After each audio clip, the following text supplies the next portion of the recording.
আহিরিকে একজন ফোন করেন। আহিরি ফোনটা রিসিভ করেন।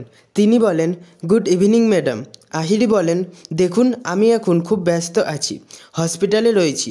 কলকাতায় যে প্লেনটা হাইজ্যাক হয়েছিল আমি সেটাতেই ছিলাম। সেটা নিয়ে কত বড় সমস্যা হয়ে গিয়েছে আপনার কোনো আইডিয়া আছে? আপনি তো জানেন সেটা।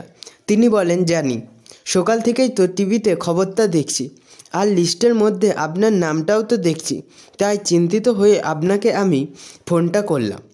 আহিরি বলেন, দেখুন আপনার জিনিস সুরক্ষিত আছে। তিনি বলেন, আমি ঠিক এটাই জানতে চাইছিলাম। আপনার কাছ থেকে খবরটা পেয়ে আমার মনটা একটু শান্ত হলো। আর সুরক্ষিত থাকতেই হবে, কারণ দামটা তো নেহাত কম নয়। আপনার মাধ্যমে একেবারে 50 লাখ, 7 লাখ, এমনকি 1 কোটি টাকারও জিনিসও বাইরে পাঠায়। আর সেইখানে যদি একটু গন্ডগোল হয় তাহলে তো বিরাট লস হয়ে যাবে। আহিরি বলেন, দেখুন আপনাকে অনেকবার বলেছি এইসব কথা ফোনে বলবেন না। জাস্ট একটু জীবনটাকে সুন্দর করে কাটাবো বলে জীবনে এত বড় রিস্ক নিয়ে আপনাকে হেল্প করছি আমি। তিনি বলেন, না ম্যাডাম না, আপনি আমাকে হেল্প করছেন না, বরং বলুন প্রফেশনালি কাজটা করছেন। আপনি আমার জিনিস বাইরে পৌঁছে দিচ্ছেন, তার বিনিময়ে আমি আপনাকে মোটা টাকা দিচ্ছি।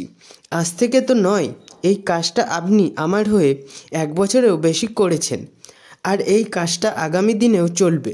একটু ফোন করে নিশ্চিন্ত হলাম। আর ব্যাঙ্গালোরে নেক্সট ফ্লাইটে জিনিসটা কিন্তু পজিটিভলি নিয়ে যাবেন, রাখছি। এই বলে ফোনটা কাটেন। আহিরি তার ব্যাগ থেকে হিরেগুলো বের করে চেক করেন। সেই সময় সত্যজিৎ এসে বলেন, অ্যানি প্রবলেম?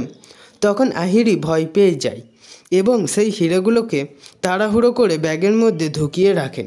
সত্যজিৎ অনেক প্রশ্ন করলে আহিরি সবটা ম্যানেজ করেন।